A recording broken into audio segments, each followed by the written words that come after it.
కోనసీమ ఇరుసుమండలో జరిగిన బ్లోఅవుట్ నేపథ్యంలో గత ఘటనలను ఒక్కసారిగా గుర్తు చేసుకుంటున్నారు ఆ ప్రాంత ప్రజలు.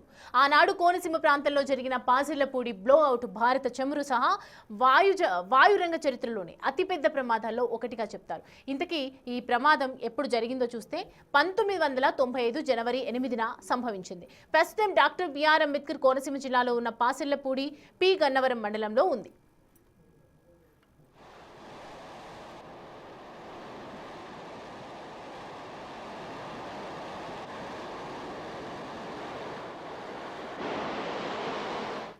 పాసిల్లపూడిలోని 19వ నెంబర్ బావి దగ్గర డ్రిల్లింగ్ జరుగుతుండగా ఉన్నట్టుండి భూగర్భం నుంచి విపరీతమైన ప్రెషర్తో గ్యాస్ బయటకు తన్నుకొచ్చేసింది. దీన్నే బ్లోఅవుట్ అంటారు. దీనివల్ల మంటలు అంటుకొని ఆకాశమంతా ఎత్తుకు ఎగిసిపడ్డాయి.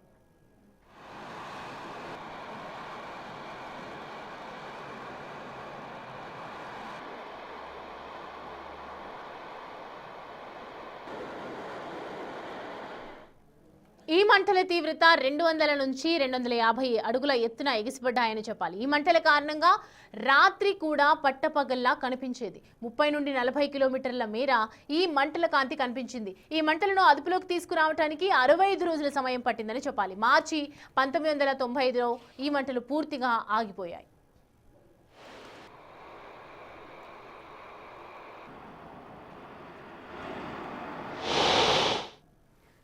ఇక నష్టం అంచనా వేస్తే ఎలాంటి ప్రాణ నష్టం జరగకున్నా చుట్టుపక్కల వందలాది ఎకరాల్లో కొబ్బరి తోటలు కాలి బూడిదయ్యాయి. తీవ్రమైన వేడి వల్ల భూమి సైతం నిస్సారమైపోయింది. ఇంతకీ ఈ మంటలను ఎలా ఆర్పారో చూస్తే సాధారణ అగ్నిమాపక యంత్రాలతో ఈ మంటలను ఆర్పటం సాధ్యం కాలేదు. అప్పట్లో ప్రపంచ ప్రఖ్యాత రెడ్ అడైర్ బృందాన్ని ఇక్కడికి మంటలను ఆర్పటానికి పిలిపించారు. మంటలను ఆర్పటానికి బావి చుట్టూ భారీగా నీటి పంపింగ్ చేశారు. చివరికి డైనమైట్ బ్లాస్టింగ్ టెక్నిక్ వాడి మరీ ఈ మంటలను ఆర్పాల్సి వచ్చింది.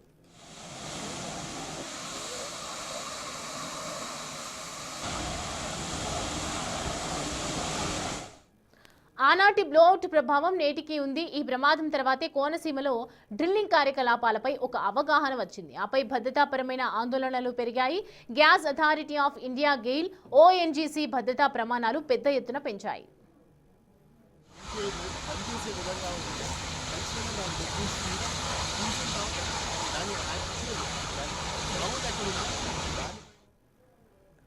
రైట్, ఈ అంశానికి సంబంధించి పూర్తి డీటెయిల్స్ అయితే తెలుసుకుందాం. ప్రతినిధి రాజేష్ మనకి అందుబాటులో ఉన్నారు. రాజేష్, బ్లోఅవుట్ లెక్కలు మనం చూస్తూ ఉంటే గత కొన్ని ఏళ్ల నుంచి జరుగుతున్నట్లుగానే ఉంటుంది. దీనికి శాశ్వత పరిష్కారం ఏమైనా ఉంటుందా? అసలు ఏం చెప్తున్నారు దీనికి సంబంధించి శాస్త్రవేత్తలు కానీ అక్కడ ఉన్నటువంటి అధికారులు కానీ? కోనసీమ జిల్లా ప్రజలకు కానీ ఈ ప్రాంత ప్రజలకి బ్లోఅవుట్ అనే పదాన్ని పరిచయం చేసింది పాసర్లపూడి బ్లోఅవుట్ అనే సంఘటన చెప్పాలి. 1995 జనవరి 8న ఈ సంఘటన పాసర్లపూడిలో జరిగింది. ఎగ్జాక్ట్గా ఎక్కడైతే 1995 జనవరి 8న పాసర్లపూడి బ్లోఅవుట్ జరిగిందో అదే ప్రాంతంలో నేను ఉన్నాను. ఇదే ప్రాంతంలో 1995 జనవరి 8 సాయంత్రం 6:30-7 గంటల ప్రాంతంలో పాసర్లపూడి బ్లోఅవుట్ జరిగింది. ప్రపంచాన్ని, అందులోనూ భారతదేశం మొత్తాన్ని సంచలనం రేకెత్తించినటువంటి బ్లోఅవుట్ ఇది. అంటే ఇతర దేశాల నుండి నిపుణులు తీసుకొచ్చి మంటలను ఆర్పడానికి దాదాపు 65 రోజుల సమయం తీసుకున్నటువంటి సంఘటన ఇది. అంటే ఓఎన్జీసీ ఏర్పడిన తర్వాత దానివల్ల ఎలాంటి ప్రమాదాలు జరుగుతాయని ప్రజలకి, ప్రపంచానికి పరిచయం చేసినటువంటి సంఘటన ఇది. పాసర్లపూడికి సంబంధించినటువంటి బ్లోఅవుట్ సంఘటన 1995 జనవరి 8న సాయంత్రం ఇక్కడ ఈ పాసర్లపూడి వద్ద ఈ సంఘటన చోటు చేసుకుంది. చూడొచ్చు, మొత్తం ఆనాటి ఆనవాళ్లు ఇప్పటికీ సజీవంగానే ఉన్నాయి. ఇదే ప్రాంతంలో 95లో పాసర్లపూడిలో సాయంత్రం 6:30-7 గంటల ప్రాంతంలో పెద్ద ఎత్తున బ్లోఅవుట్ వచ్చింది. ఆ బ్లోఅవుట్ తీవ్రత ఏ స్థాయిలో ఉందంటే చుట్టుపక్కల 40 కిలోమీటర్ల వరకు దాని ప్రభావం కనబడడంతో పాటు అక్కడ హైట్లో మొత్తం 40 కిలోమీటర్ల వరకు ఆ సౌండ్స్ కానీ ఆ మంటలని కూడా కనబడినటువంటి పరిస్థితి. ఇప్పుడు ఇరుసు మండలంలో నిన్న జరిగినటువంటి సంఘటన తర్వాత ఆనాడు జరిగినటువంటి పాసర్లపూడి సంఘటనని మరోసారి గుర్తు చేసుకుంటున్నారు. అసలు కోనసీమ జిల్లాలో, ఉమ్మడి తూర్పుగోదావరి జిల్లాలో ఓఎన్జీసీ కారణంగా ఇలా మంటలు వస్తాయి, పేలుళ్లు సంభవిస్తాయని ప్రజలకు తెలియజేసినటువంటి సంఘటన ఇది. ఆనాడు ఆస్ట్రేలియా నుండి ప్రముఖ ఫైర్ ఫైటర్ అయినటువంటి నీల్ ఆడమ్స్ కూడా ఈ ఘటన అంటే ఇక్కడ పాసర్లపూడిలోని ఈ ప్రాంతానికి వచ్చి ఈ మంటలను అదుపు చేయడానికి, బ్లోడ్ని కంట్రోల్ చేయడానికి ప్రయత్నాలు చేశారు. ఆయన వల్ల కూడా సాధ్యం కాలేదు. దాదాపు 65 రోజుల పాటు ఇక్కడ బ్లోఅవుట్ కొనసాగిన తర్వాత సత్యనారాయణ ఒక ఫైర్ ఫైటర్ ఇక్కడ స్థానికంగా వాటర్ అంబ్రెల్లా అనే ఒక విధానంలో ఈ మంటల్ని అప్పట్లో అదుపు చేశారు. దేశం మొత్తం ఇక్కడికి వచ్చి, అంటే దేశంలో అప్పుడు మీడియా తక్కువగా ఉన్న చాలా మంది ఇక్కడికి వచ్చి ఈ సంఘటన చూడడం. రెండోది, ఈ ఉమ్మడి తూర్పుగోదావరి జిల్లానే కాదు, ఆంధ్రప్రదేశ్ వ్యాప్తంగా అనేక మంది ఈ ప్రాంతాన్ని ఒక సందర్శన ప్రాంతంగా మార్చినటువంటి ప్రాంతం ఇది. ఇక్కడ ఒక భూమిలో నుంచి ఒక అగ్ని బయటికి చొచ్చుకుని రావడం ఏంటి, అసలు భూమిలో అంత హైట్లో అగ్ని ఏ విధంగా బయటకు వచ్చింది అని రకరకాల మాట్లాడుకుని ఈ ప్రాంతాన్ని ఒక్కసారైనా చూడాలంటూ 65 రోజుల పాటు ఇది ఒక కోలాహల వాతావరణం, ఒక సందర్శన ప్రాంతంలాగా మారిపోయినటువంటి ప్రాంతం. ఇదంతా చూస్తే కనుక ఆనాటి ఆనవాళ్ళు ఇప్పటికీ ఎలా ఉన్నాయి. ఇది సెక్టార్ 19లో ఉన్నటువంటి డ్రిల్లింగ్ సంబంధించినటువంటి స్పాట్. ఆ స్పాట్లో నుంచి మంటలు ఎగసిపడి, ఇక్కడి నుంచే మంటలు ఎగసిపడి దాదాపు 100 మీటర్ల పైగా మంటలు ఎగసిపడి దాదాపు 65 రోజులు పడి అదే విధంగా మంటలు కొనసాగినటువంటి పరిస్థితి. బ్లో అవుట్ అంటారు, మొదటిసారిగా దానికి పేరు పెట్టారు, బ్లో అవుట్ అని పేరు పెట్టారు. అప్పటి నుంచి ఇప్పటి వరకు కోనసీమతో పాటు తూర్పుగోదావరి జిల్లాలో చాలా సంఘటనలు జరిగాయి. కానీ నిన్న జరిగినటువంటి బ్లో అవుట్ కారణంగా మరోసారి పాసర్లపూడి బ్లోఅవుట్ని గుర్తు చేసుకుంటున్నారు. అలాంటి తరహానే ఘటన నిన్న ఇరుసుమండిలో జరిగిన నేపథ్యంలోనే దాన్ని గుర్తు చేసుకుంటున్నారు. ఆనాడు ఈ సంఘటనని ప్రత్యక్షంగా చూసినటువంటి కొంతమంది మనకి అందుబాటులో ఉన్నారు.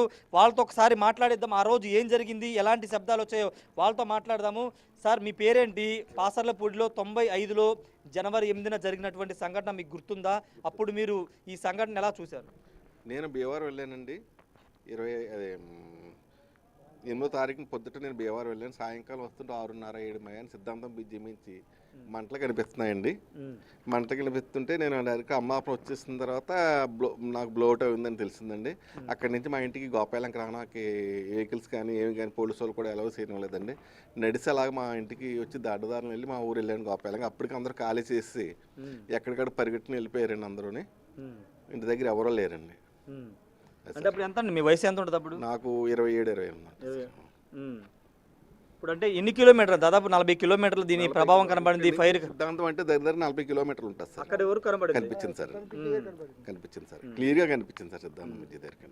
అప్పట్లో అంటే ఏంటండి, చుట్టుపక్కల పొలాలు ఉండే ఏముండే? కొబ్బరి తోట వరిసేలు అండి. కొబ్బరి తోట వరిసేలు అండి. కొబ్బరి చెట్లు మొత్తం అన్ని మాడిపోయినాయి సార్. మాడిపోయినాయి. ఈ బ్లడ్ బ్యాంక్ అంతా రేకులు తెచ్చండి, వేడి తగలకుండానండి వెల్డింగ్ చేసి అంతా పెట్టారు సార్.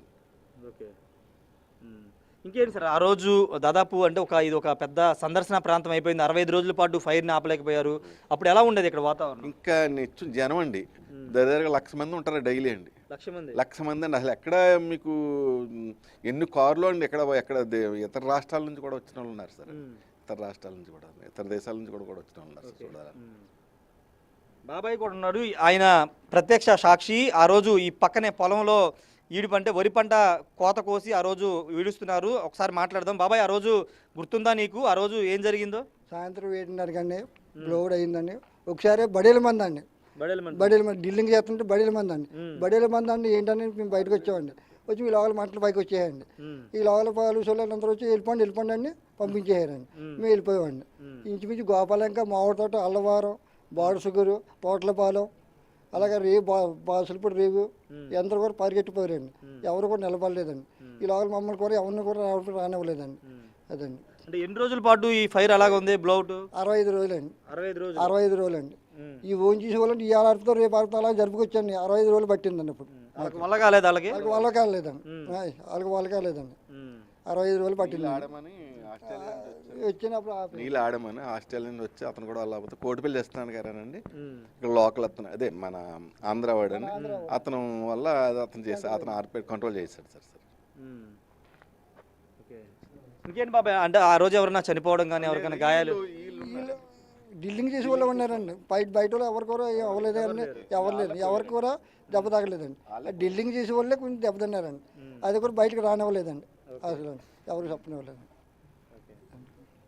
ఇది ఆనాటి ప్రత్యక్ష సాక్షులు చెప్తుంది ఏంటంటే ఆ రోజు ఇక్కడ చుట్టుపక్కల కంటే గ్రామానికి కొంత దూరంలోని డ్రిల్లింగ్ పాయింట్ ఉండడంతో ఆ డ్రిల్లింగ్ ఆ రోజు వర్క్ చేసే వాళ్ళే కొంతమంది చనిపోయారు, గాయపడ్డారని చెప్తున్నారు. కానీ గ్రామస్తులు కానీ సాధారణ ప్రజలు ఎవరు చనిపోలేదు. కానీ 65 రోజుల పాటు ఇక్కడ లక్షల మంది ప్రతిరోజు వచ్చి సందర్శన చేసేవాళ్ళు. ఈ మంట ఎందుకు వస్తుంది ఏంటని చాలామంది తెలియక ఈ ప్రాంతాన్ని చూసి వచ్చేవాళ్ళని చెప్తూ ఉన్నారు. ప్రస్తుతానికి ఇరు మండలకు సంబంధించినటువంటి ఆ గ్రామంలో జరిగినటువంటి ఇన్సిడెంట్స్ కారణంగా ఇప్పుడు ఈ గ్రామానికి సంబంధించి అప్పుడు ఈ జరిగిన సంఘాన్ని గుర్తు చేసుకున్నటువంటి సిచ్యువేషన్ అయితే ఇక్కడ ఉంది. Right Rajesh, thanks for the updates.